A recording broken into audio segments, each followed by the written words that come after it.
Welcome to the very first episode of our new podcast, Let's Talk Creation, with Paul Garner and Todd Wood. I'm Paul Garner. And I'm Todd Wood. Now, because this is our very first episode, Todd, I guess this is kind of getting to know you, and we need to say a bit about who we are and why we're doing this podcast. Now, I've known you for quite a long time. We first met back in 2003 at the International Conference on Creationism. Right.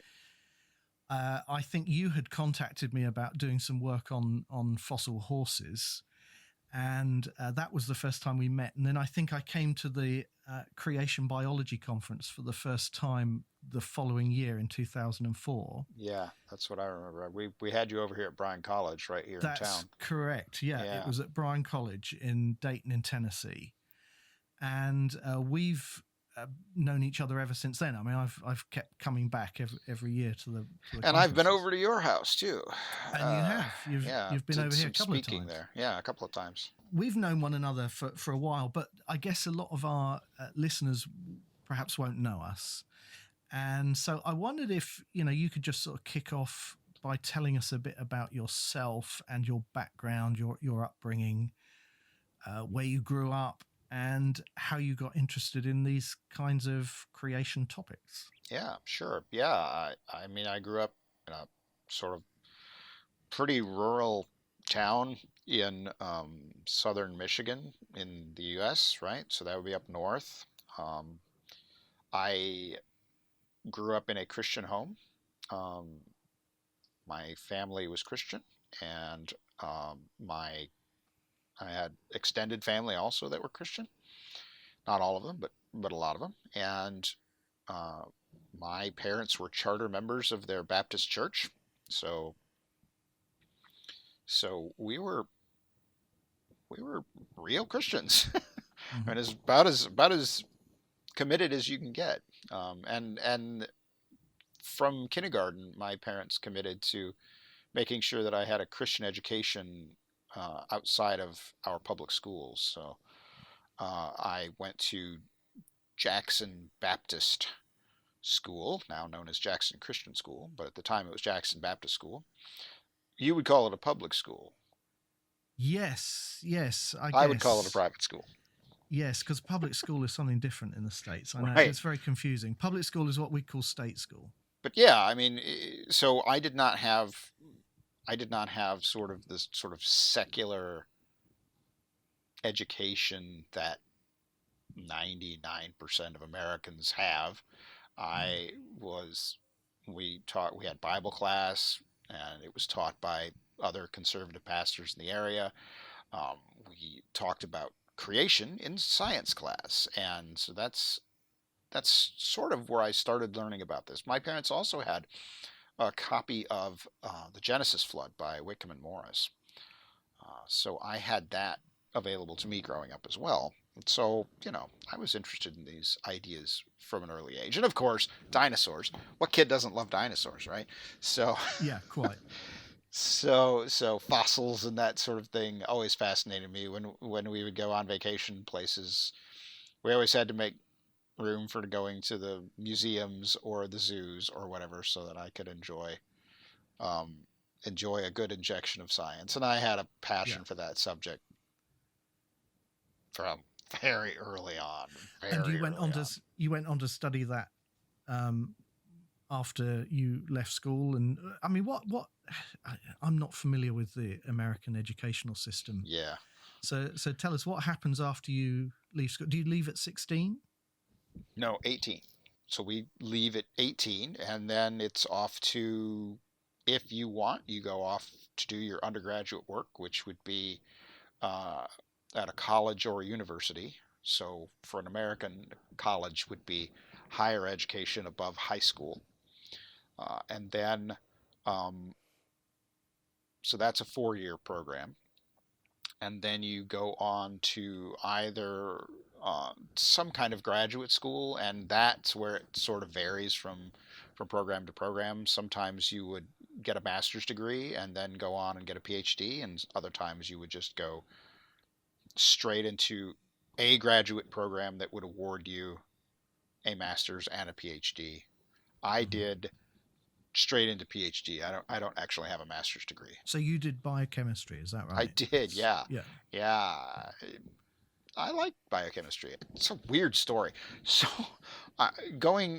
so I was an undergraduate at Liberty University, right? So the big evangelical school that's much, much bigger now than it ever was when I was there. And for Um, those who don't know, that's in that's, Virginia. yeah, it's in Is that right? Virginia. Yep, that's in So that's kind Lynchburg, of on the Virginia. eastern side of the United That's States. right. That's Yeah. on the eastern side of the United States. That's right. Okay. And well-known conservative evangelical school. But I grew up middle of nowhere in Michigan. I didn't really know any real scientist type people. Um, and I didn't know anybody who had a PhD until I got to college. And there at school, I just thought, well, I guess what I'll do is I will get an education degree and teach for a while, make some money, save some money, and then use that money to pay for my graduate school. And so I'm sharing this plan with some of my professors there, and they said, no, no, no, no, no, no, no.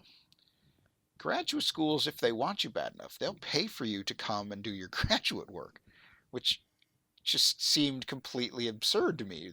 What is this? Who pays for someone to go to school? That sounds crazy. Uh, so I continued on for 3 years trying to get my education certificate. So in America, if you're going to be a high school teacher, you take a you major your primary area of study is whatever it is the subject that you're going to teach, math or in my case biology, and then you also take classes that are required for you to get a teaching certification so that you're licensed and allowed to teach high school. So okay, so that's what I was going to do. But the frustration always came every year when it was time to schedule. Well, every semester when it was time to schedule my courses, because there was always going to be, uh, I had to have these science classes, and those science classes had labs, and that was it. You had to have both, and there was always some conflict between what I had to have in the science and what I had to have in education. So it was always this. All of us biology ed people would always have to go back and forth between the departments trying to arrange the schedule and rearrange things so that we could get all of our required courses. In my senior year, I was down to one last course that I needed before my student teaching, and I was down to one last science class that I had to have, a physiology elective. And wouldn't you know it, both scheduled at exactly the same time. And I said, you know what? I've had enough. I'm going to go to grad school. And Right. it was completely insane. I had not prepared to go to grad school. This is like November. And it was just one of those spur of the moment. I've had it up to here. I'm not going to do this anymore. So I took my physiology class. I signed up for the GREs, which are the the big test here in America that you got to take to have your scores sent off to grad school, and that's how they let you in and so forth. And that was that. And I took my classes, went back to my regular studies at Liberty, and finished up my coursework, and hardly heard a peep out of um, my graduate application. And it ended up that I only really had time to put together one application, which is completely nuts. And so that's what I did. And the next thing I know, I come home from class one day in May. I was taking a summer class, and there was a message on our answering machine. So I clicked it and played it, and it was the graduate program director saying, "We've gotten your test scores, and we're going to go ahead and offer you a position uh, if you're still available and willing to take it." And so I I said yes. When can I start? So I actually started grad school a month early before classes even began, because I was just I was done, and it was nothing for me to do in Lynchburg, so I went So on to what grad did you school. do at grad school? I spent most of my time sort of, and it was kind of cutting edge at the time because I was doing sort of computational biology. Um, and this was the era of Windows 95 and this thing we call the internet, which was this brand new thing, email, right? So I went through my entire undergraduate career with no email of any kind. If there was an official communication, it would be in your post office box on a piece of paper. It sounds barbaric, but it's true, right? so so I get to graduate school, and we've got these fancy computers running something called Unix, which I didn't know anything about. And frankly, I didn't know anything about Windows either. Windows was not on my radar. Computing wasn't really on my radar. But I found it was really remarkable because by this time, even in the mid 90s, there was already a large body of information available, and the first genomes were just starting to come out at the time, the first genome sequences. And I remember Mycoplasma genitalium came out, and shortly after that, Mycoplasma pneumoniae, and then Bacillus subtilis and E. coli all came out really, really quick together. And then it Come just on, started. I'm not a biologist, Todd. So what are these? These are bugs, right? These are bacteria. They're These are bacteria. bacteria. Almost all of them pathogenic bacteria, right? Okay. And the reason they were the first was because they had really small genomes. And Yeah. so genomes being, let's make sure everybody's on the same page here, genomes would refer to sort of all the DNA that makes up a cell in your body, or an organism's DNA. Every unique piece of DNA that organism has is sort of considered to be a genome. And in the human genome, it's sort of organized into these big, long strings of DNA called chromosomes. Um, and in bacteria, they're circular. There's usually one chromosome. Sometimes there's more, but usually one chromosome, and it's circular, and it's much, much smaller. So the human genome is 3,300,000,000 nucleotides, and a Mycoplasma genitalium is 500,000, which is just tiny, almost nothing. So what that is. Those are bacteria. Those are the very first. Those are the very first genome sequences. Very first time that we had the opportunity to sort of look at what it is genetically that sort of makes up these organisms, which was kind of shocking. So it was a pretty exciting thing to sort of be in on the ground floor of that. I remember going to meetings and hearing about what at the time was called the Institute for Genomic Research, which was one of the leading genome sequencers at the time. I think they've folded up finally now. And they were just cranking out genome sequences left and right. And so, yeah, that was my deal. So I got to work on, eventually worked on the rice genome project as a graduate student, which is the genome of the rice plant, right? So just so everybody understands that, it's the rice plant, and we were working with an international consortium that involved people in Europe and Japan especially. Obviously, Japan would be very interested in the rice genome, so they were kind of leading the way on this international consortium, and we were funded in the U.S. to do chromosomes 10 and 3, and I worked mostly on chromosome 10, and I worked mostly on the computational analysis, sort of setting up how that chromosome was going to be, all those sequences were going to be processed eventually, and studied and annotated and figured out what are the genes and all that sort of thing. So yeah, that was my thing, and it was pretty exciting. And I remember, my professors there saying, well, you're going to have to go to this lab and learn how to do molecular biology, and you're going to have to go to this lab and learn how to do protein biology, because we can't just give you a degree because you worked on a computer for 5 years. And World's real different now. Working on computational biology and getting a degree in that area is not at all odd and strange. But in my time, Yeah.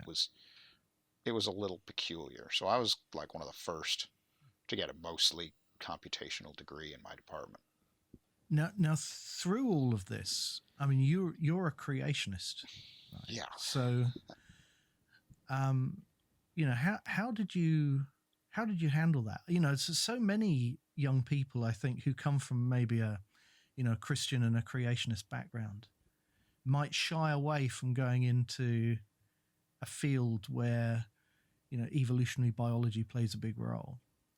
And you did exactly the opposite. You kind of you went straight into some kind of evolutionary discipline. Yeah, I was kind of stubborn about that. I decided I wanted to go study evolution and learn more about it, which is Yeah. what I did. Now, the advice I was given, Kurt Wise, who's a fairly well-known creationist, I asked him about this after I got to grad school, and he just said, "Look, you're there to get an education, and to get an education, you do what the teachers tell you to do."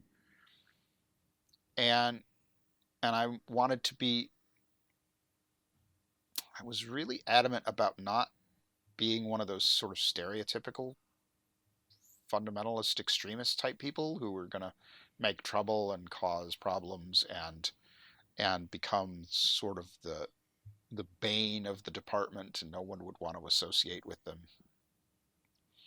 So I mostly did just that. I mean, I went and did my work, um, and I didn't shy away from talking about my faith. I didn't shy away from talking about you know Christianity and my commitment to my church and so forth. But I just sort of made it a personal policy that I wasn't going to stand up in class and argue about evolutionary subjects, right? So Mm-hmm. I was going to take it as a class and treat it as a serious subject to study, and so that's what I did. And I look back and I can't help but look back and wonder, was that the right thing to do, right? Um, there's a place for doing what your professors tell you to do, and then there's a place for being open and honest with people, just like blatantly open and honest with people. And I'm just not. I still I don't know if I did it right. I'll just be blunt. I don't know that I did it right.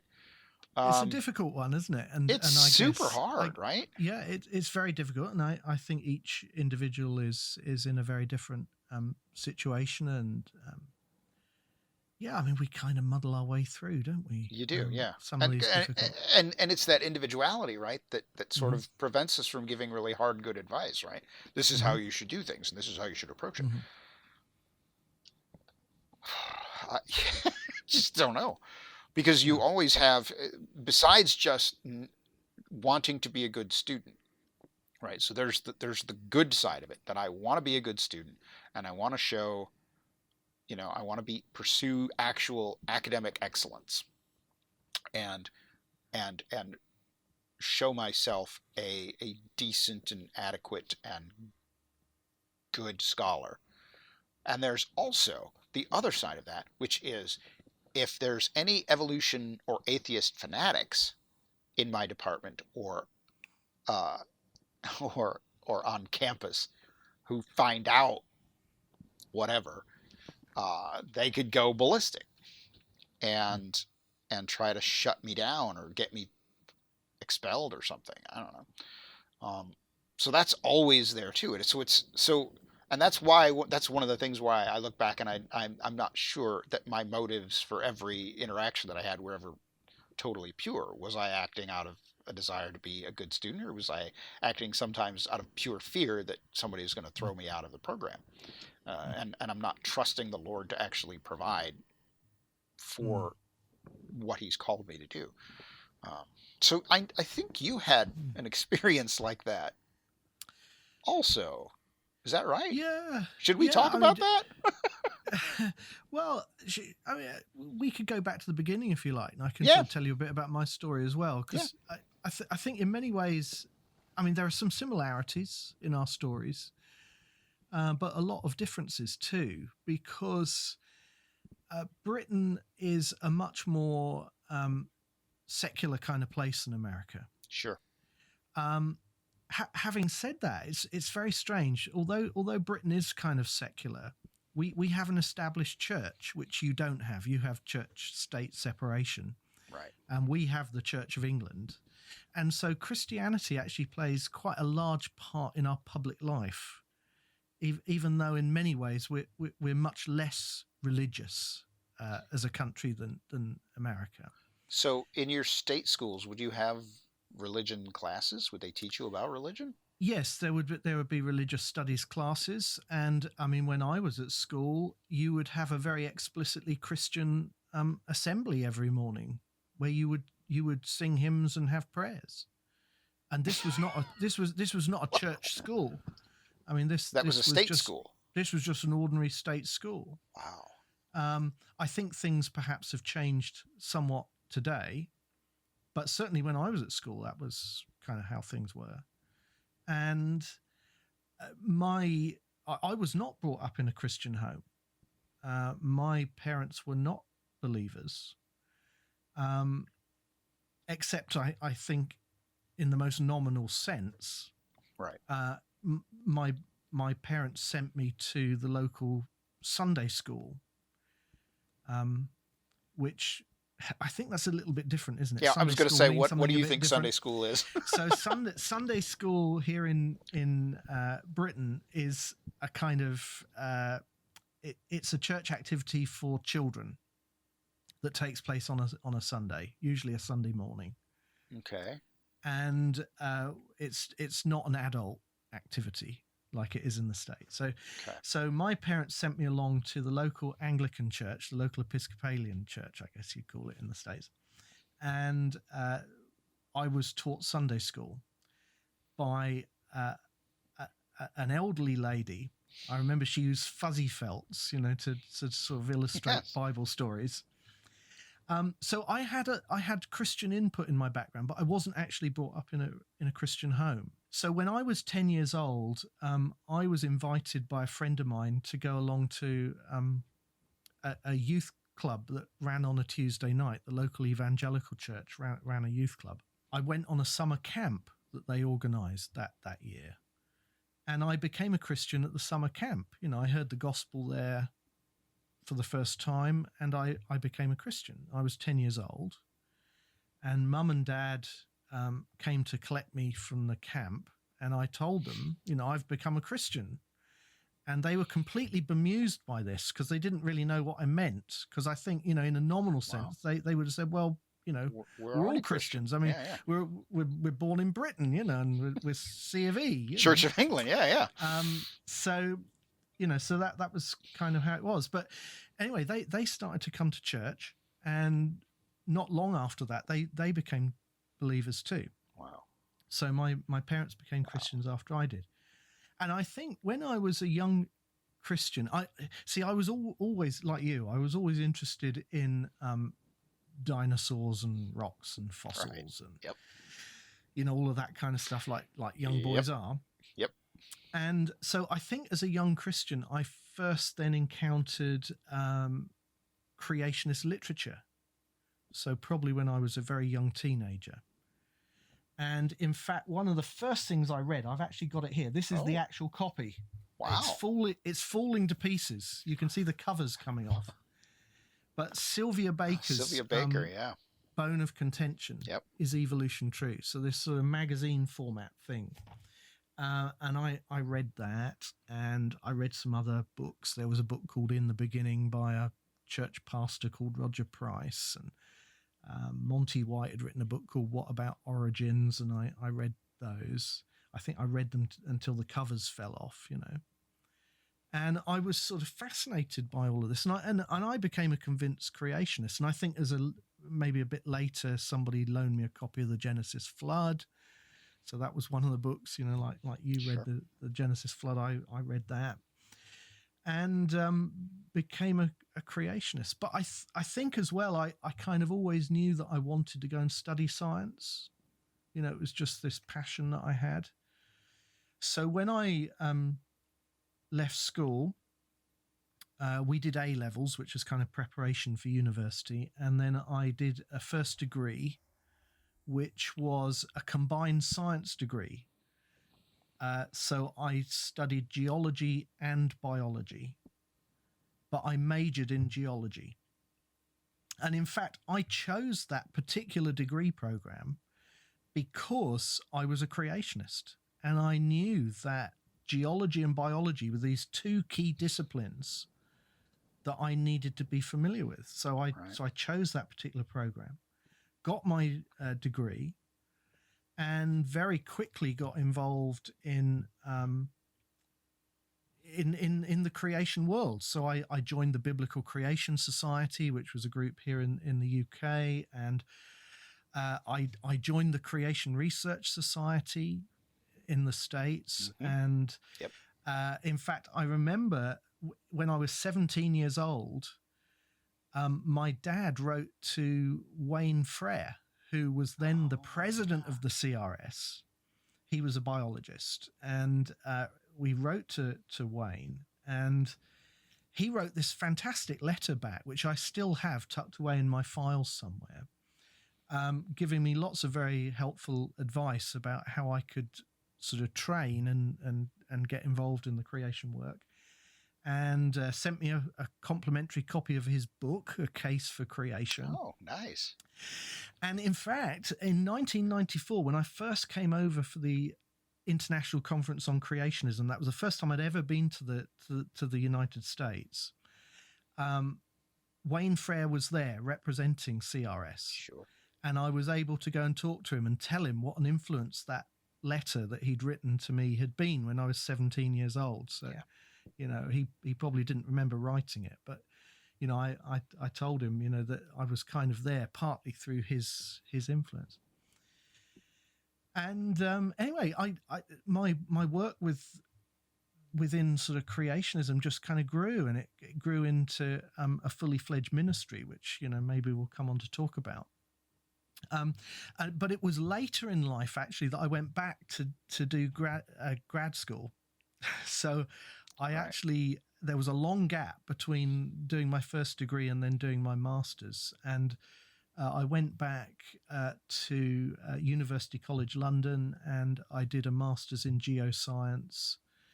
And I specialized in paleobiology. I mean, I did what you did, really. I chose all the most evolutionary things from the menu. Right. So, anything that was, macroevolutionary patterns and, all of these kinds of, they were the things I wanted to study. And in fact, my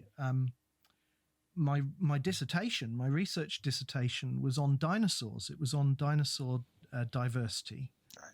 And so I was studying phylogenetic trees, evolutionary trees of dinosaurs, and analyzing them in various ways. And so I had a kind of similar experience. It was I was there. I was open about my faith. I was open about my creationist convictions, and I have to say I was treated very fairly and with a great deal of tolerance.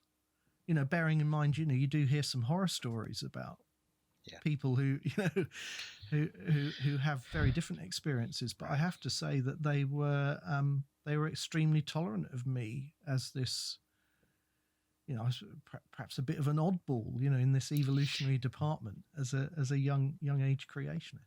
It seems like there would be a totally different atmosphere in the UK than here in the US, just for being a creationist, right? So here we have the history of the Scopes trial, where a movement arose in the U.S., largely spearheaded by a 3-time presidential candidate named William Jennings Bryan, and they tried to get the teaching of human evolution, specifically human evolution, outlawed. And so several states passed these laws to ban the teaching of evolution. And so you have this long sort of culture of the cultural idea that creationists are out to sort of push everybody around and control education. And indeed, then in the 70s, you had similar court cases in the 70s and the 80s. So 50, 60 years later, you still have people fighting this out in court about, and at that point, it was not banning evolution, but allowing creation to be even discussed in science classes. And so there's sort of this history of antagonism, and I can't think that has happened in the UK. I don't remember anything like that. No, probably not in the same way. I mean, there is definitely a kind of growing hostility to creationist thinking, in the sense that governments have passed legislation or whatever to say, you can't teach creation as science in the school classroom and that kind of thing. So that has happened. But I think it's not on people's radar in the same way, perhaps, as it is in the States. It's not part of this big culture war. Yeah. Right. And so, it doesn't quite have the same the same sting, that it has perhaps in the States. Right. And probably you could say to some people over here, I'm a creationist, or I'm a young age creationist, and they'd kind of shrug their shoulders and look at you and go, well, what's that?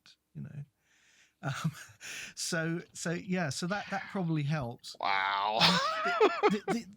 The other thing about UCL, which is where I did my sort of postgraduate stuff, is UCL was the first university in Britain that was established as a very explicitly secular university, because obviously the history of universities, the history of education, has been a Christian one.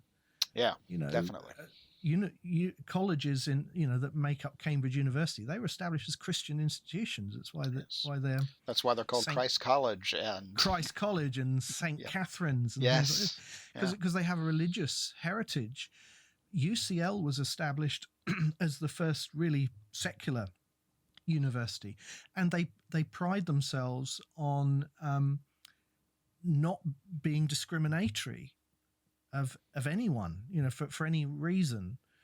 And I think perhaps that helps, here I am, this kind of crazy person with these weird religious beliefs who turns up in their department, and but they tolerate me because toleration is the name of the game, right? There you go. Yeah. So I think that helped. But I have to say, I had a very good experience really at UCL. Yeah, and learned a huge number of really valuable things. This is the thing. If you study in those kinds of departments, I would say to Christian young people who are wanting to be useful in the creation world, go and study in those kinds of departments, because Absolutely. They're the very best people to teach you. You're going to get the best training very often, and you're going to have experiences and learn things and be able to do things that maybe you're not able to do in another context. So, it was all very helpful to me, I think. Yeah, I totally agree. I loved the whole time that I was there. I mean, obviously there's things that I did not love that were hard and difficult and struggles, but at the same time, sure. Just being there in that world and being able to hear. I heard Stanley Miller give a lecture. Stanley Miller being the guy who, back in the 50s, did his experiment where he took nitrogen, all these gases, and put them into a chamber and shot sparks through them and tried to create life from non-life. He's sort of the pioneer in sort of origin of life research, and I got to hear him as a graduate student, which was mind-blowing. It was really informative to hear sort of him being him and being really sort of open and honest and just giving his perspective on where things stood there, 40 years after his initial experiment. And it was enormously valuable. And you do learn so many things that you just cannot learn in the same way by reading a book or watching a video or studying with other creationists. There's just no substitute for that kind of education. So if you can do it, yeah, I totally agree. You should definitely do that. Absolutely. It's exciting stuff. It is. You've been listening to Todd and Paul Talk Creation. If you'd like more information on sponsorship opportunities, or maybe you'd like to have a product or book reviewed or discussed on our podcast, please contact us at podcast@coresci.org. That's podcast@coresci.org. Are you confused about creation and evolution? Are you intimidated by people who tell you that only morons believe in creationism and that evolution is a proven fact? What if these challenges aren't merely problems to be solved, but an opportunity or an invitation to a lifetime of discipleship seeking God? This is the subject of The Quest, Exploring Creation's Hardest Problems, a book written by me, Todd Wood, and it presents a unique perspective on creation and evolution that encourages faith, commitment, and curiosity in the face of uncertainty. Science and biblical creation walk hand in hand as we explore God's creation. God calls us to experience the joy of questions and the beauty of his handiwork on the quest. It's available today at coresci.org/quest. Now, to kind of come through to the present a bit more, you're now president of Core Academy of Science. Yes, Core Academy. So tell us about Core Academy. What is Core Academy?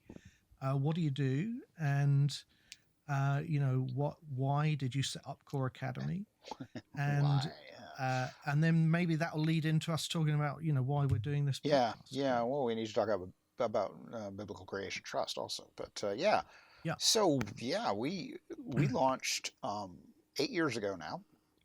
So we've been around a long time, and my heart has always been for reproducing my experience and training up new young creationist researchers and scholars. And I was always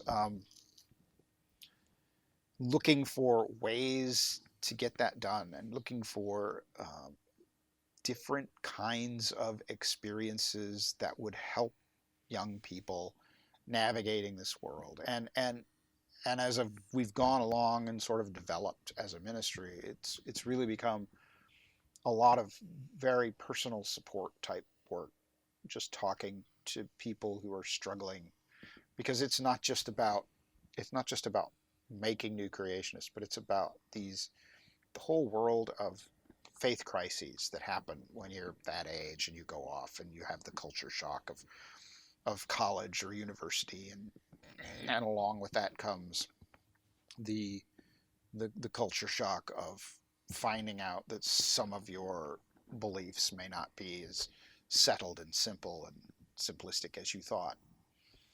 So yeah, that's been our focus. We do our work, the work that we do.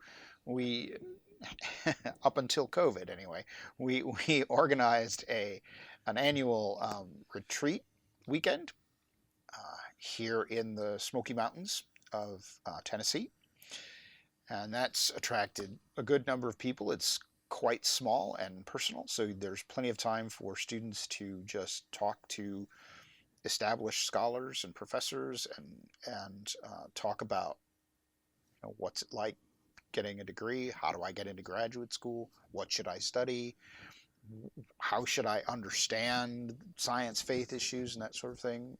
And that's sort of been our premier thing. We also have various outreach ministries as well. We have YouTube channel. I do a series called Ask a Creationist now, which is basically just a real short video that's designed to address questions creationists have about whatever. And we also maintain a fairly extensive library and archive here of materials related to the history of creationism, since I think it's valuable. And if you're going to be a real scholar, then you should know your history to some extent, right? And so that's what we've done. We've collected this massive, and I do mean massive, library of materials. Some of it 400 or 500 years old as we're trying to sort of document the intellectual history of creationism. Because let me tell you, no one else is going to do that very well. They're all going to be, they've got their axes to grind, and it's really hard to get non-creationist scholars to talk in meaningful ways about history. Sometimes it's hard to get creationist scholars to talk in meaningful ways. That's a different problem. So that's what we're all about. That's what we're doing. And here in the world of COVID and social distancing and lockdowns and whatnot, we've been trying to find other ways of meaningful interaction and outreach to people. And so we did some online conferences last summer. I participated in some, and we organized one in the fall. And I thought they went off really well. And I was kind of... Yeah, they did. I was a part of those, and I think they went fantastically well. Yeah, and that's where I sort of hatched this idea. We should do this more often. Yeah. And so here we are. And so, we decided to launch this thing and try to see if we can reach out to more people. So, and BCT, where did BCT come from? Yeah, so BCT, Biblical Creation Trust. Put my teeth in. Yeah, there you go. Yep. So Biblical Creation Trust. I mean, in many ways, we have some kind of overlap with the sort of Ministry of Core. We're a very small creation organization. We're obviously based in the UK. I mean, our main focus, I suppose, is trying to help ordinary Christians navigate their way through all the complexities of the origins debate and to handle some of the challenges that arise from contemporary understandings of origins, and to do that in a theologically and scientifically informed way. I guess you would say there are three kind of strands to our ministry. One is obviously theology. You know, we do believe that creation is very important, that it's foundational to our understanding of the whole sort of biblical redemptive narrative. And we want to kind of integrate our creationist worldview into our understanding of the whole storyline of the Bible, from creation to new creation. The second area, obviously, is science.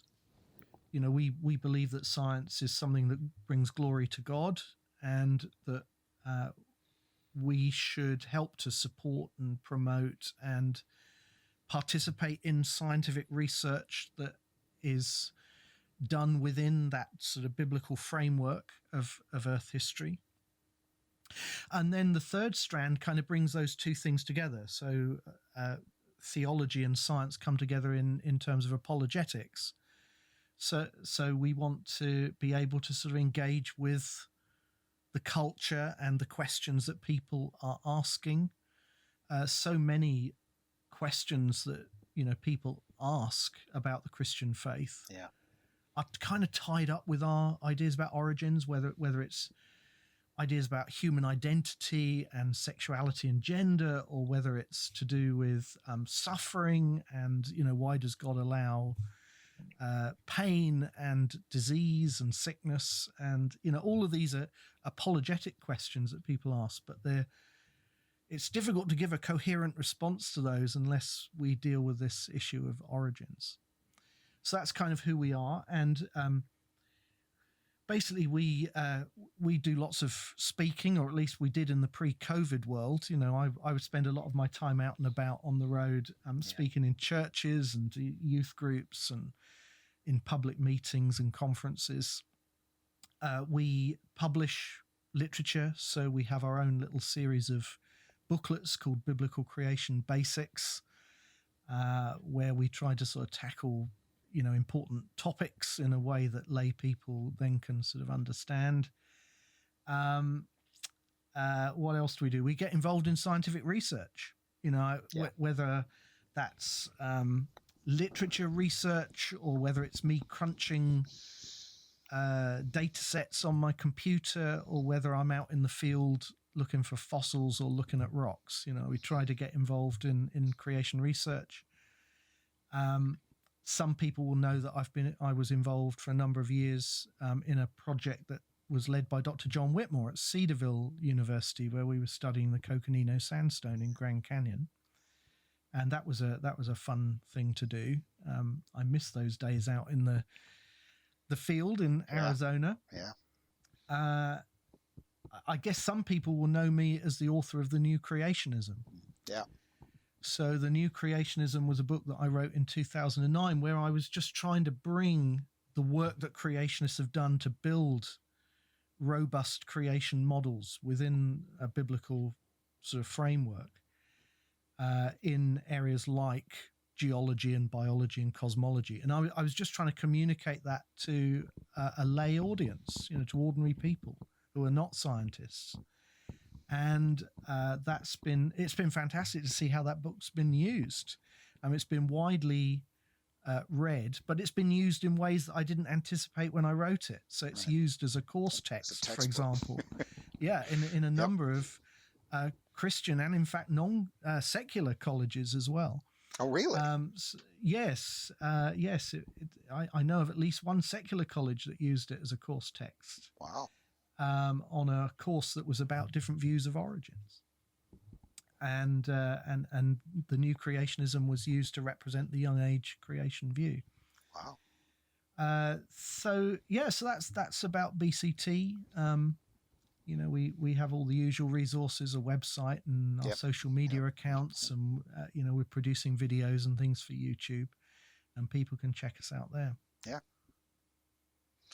So why this podcast, Tom? What are we hoping? What are we going to do over the next few weeks, hopefully? And what's the longer term goal? What do we want to achieve with this podcast? Yeah, that's a good question. So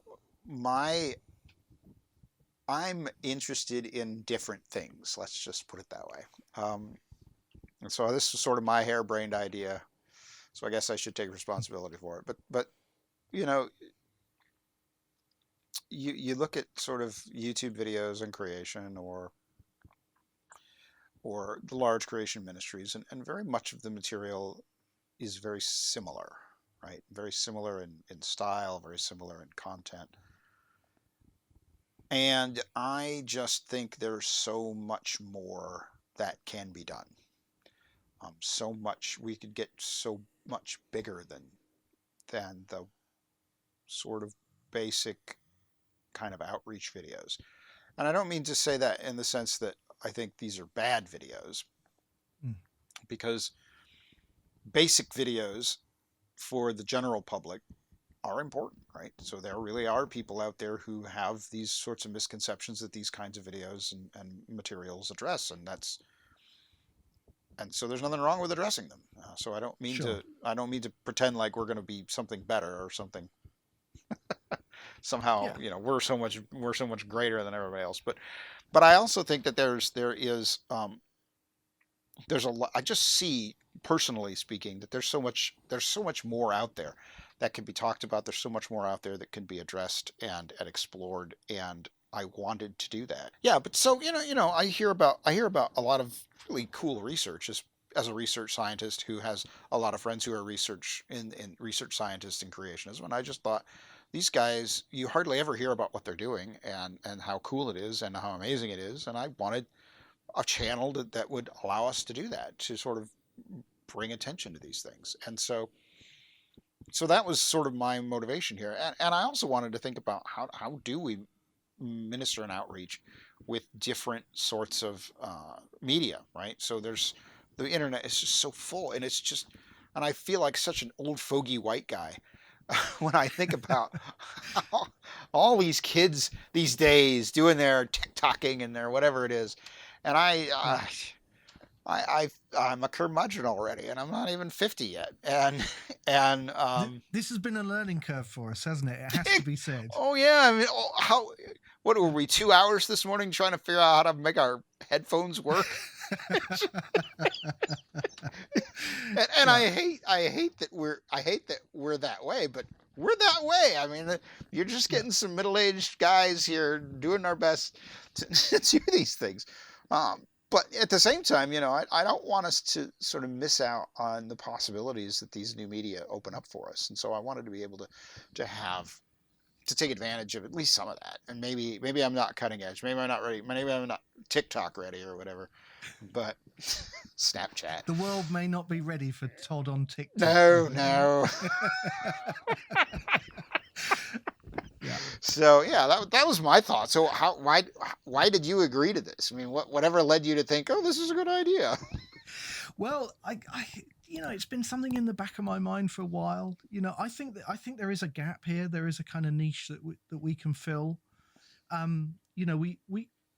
guess our approach to creation is sometimes a little bit different to the approach of some other creationists, and I think we subvert expectations sometimes, and I think that's a good thing, and I think we can bring something new and fresh and original, I hope, to the table, and to the conversation.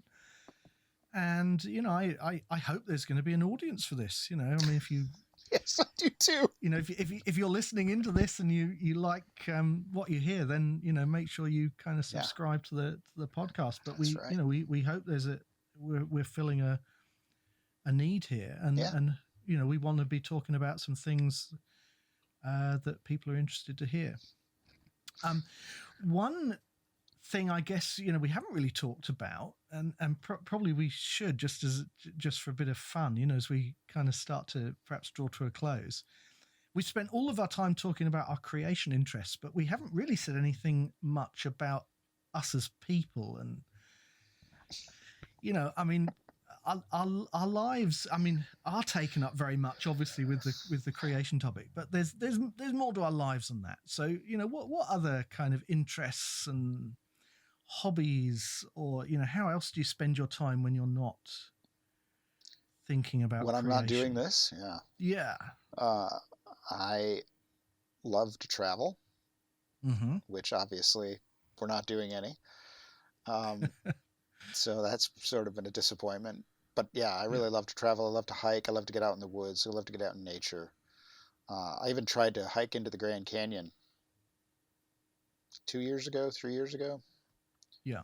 As a middle-aged man. Do you know which rock unit you got down to in the canyon? Coconino. Yeah. Well, there you go. Well, we were actually going for the red wall. We'd found this trail that would have taken us to the red wall in about a mile and a half. And so we're hiking and we're thinking, so we got to pass the Coconino. We got to watch out for the Coconino. And eventually you come to it, and it is unmistakable, that cross bedding. Oh, yeah. One of these days we're going to have to tell some Coconino stories, because the cross bedding there is just massive. And for those of you who don't know, it's basically a kind of geological formation that really sort of stands out. It's these diagonal stripes in the layer of rock. Yeah. So we hit this spot there with all these giant diagonal stripes, and I'm looking around at it, and I'm looking at it real close, going, oh yeah, that's a sandstone, I think. I mean, I'm not a geology guy, but I think it's a sandstone, and it's got these massive cross beds. And that's when we realized it's already, we've been at this 3 hours, and we barely made it into the canyon, hardly at all. So we had to turn around. We're going to have to get John Whitmore on our podcast to talk about the Coconino with us. Yeah, that would be great. And he and I could sort of reminisce about some of the times we spent in the field together. Yeah. But yeah, that would be fun. In fact, we do hope that we might be able to twist a few arms and get some guests on our podcast at some point, don't we? Absolutely. So you enjoy being out in nature. Yeah, and I live in the creation. country. We have 5 acres out in the middle of nowhere here lovely, outside of Dayton. So that would be some of my interests. I love old movies, classic films. I love silent film. It's kind of fun. And when I'm not doing any of those things, I also enjoy baking pie. That is my thing. Yes.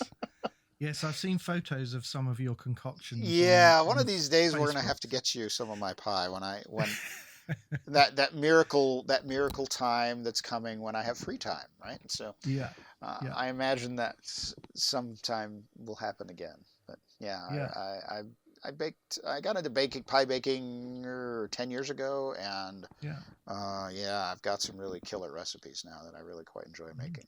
So, Mm-hmm. so how about you? Well, You have a cat. We have two cats. Oh. One cat we kind of acquired. It was really our daughter's cat, but it kind of stayed here when she moved out. So the other cat is very much my cat. She kind of tags around with me. She's probably wondering even now why the door is closed, the door? why she can't come in. But and she's quite an elderly cat. I think she's 18 this year, so she's getting on in cat years. So we have cats. What else? I'm an enormous fan of Doctor Who. More the classic kind of Doctor Who. I don't know how many Americans actually know what Doctor Who is. I think you'd be surprised. The revival has been pretty popular here among sort of nerd culture, which I'm kind of in that culture too. So I think a lot of people know Doctor Who, but they would know him mostly from they'd know the new stuff. Revival. Yeah, which I'm kind of less keen on, really. I'm much more the kind of classic Doctor Who kind fan. of a traditionalist, huh? Yeah, I sort of grew up with Tom Baker, who was the fourth Doctor, the one in the scarf, and so I'm a huge Doctor Who fan, and dotted around the house in various places, including on the shelves behind me, are various police boxes and things of that kind. Right. So that's one thing. I love reading. I read a huge amount, and not just on creation or science. I like reading general theology and so on as well. What else? A couple of years ago, I decided to take up Morris dancing. Now, this is totally unfamiliar to Americans. We will not know what this is. Now, there are Morris sides out in America, and in fact, I've met Morris dancers from the States who visited the UK, but it's generally unfamiliar. So, Morris dancing is a kind of traditional English folk dance. And it's danced to traditional English folk tunes. You usually are in sets of 6 or 8 dancers. And you wear bells on your legs, on your lower legs, and you dance with hankies or sticks. And Todd is laughing because he's seen video of me doing this. And, I don't mean to be disrespectful, but it can be pretty funny looking. It's a really traditional kind of English sort of pastime. It's often associated with the spring and the summer, and I did it partly because I love the music, and I've always wanted to give it a go, and I didn't know whether I'd be any good at it, and I kind of turned up at a taster session and discovered that actually, I could do it. And so I've stuck at it, and my dance repertoire is growing even during the lockdown. We've found sort of innovative ways to practice using Zoom. Wow. So I've taken up. I'm a member of a Morris dance side, so that takes up quite a bit of my spare time too. Wow. So that's me. So yeah, I couldn't dance to save my life. In fact, I have the opposite of hand-eye coordination. I'm just really clumsy and dangerous, and it's kind of frustrating at times. Right. But yeah, I could not dance. So yeah, kudos to you. I'm not at all musical. I don't play any musical instruments. I don't sing. I can't read music. I think it would help as a Morris dancer if you were able to do that, but it's not essential. And I've found that I can learn the dances, and I'm able to stay in time and that kind of thing. So I'm enjoying it. It's good exercise too. It's great exercise. Good. Yeah. So that's a bit about us and some of our other interests. Now, I guess we should tell people what's coming up. And I think what the plan is in maybe the next episode, we're going to think about why do we think that this issue of young age creation is so important? Yeah. Why have we devoted our lives to this kind of thing?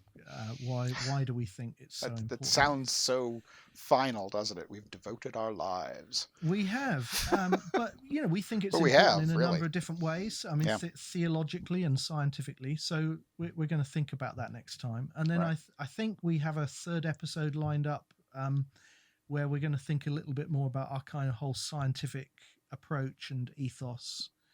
And why we take why we adopt the methodology that we do to the scientific questions. So I think that's where we're headed for the next few episodes. Yeah. So the basic idea here would be so for the long plan is to sort of introduce everyone to who we are, what we're about, ease everybody into that, get everybody on the same page, so you sort of understand what we're doing, and then we're going to get more into sort of self-contained episodes where we talk about a particular topic. So get people familiar with who we are, what we're about, what we're doing, and then from there get into the sort of more regular podcast fare, if you will, or interviews, and we talk about it. Maybe we'll review a book or something like that. But that's down the road. We sort of want to. We still have lots of things to talk about to sort of introduce who we are and what we're about. So that's the plan. Yep. So we hope that we'll see you next time for episode 2 of Let's Talk Creation. Thanks for listening to Todd and Paul Talk Creation. If you would like more information about what we discussed today, be sure to check out our show notes at coursei.org/podcast. That's coursei.org/podcast.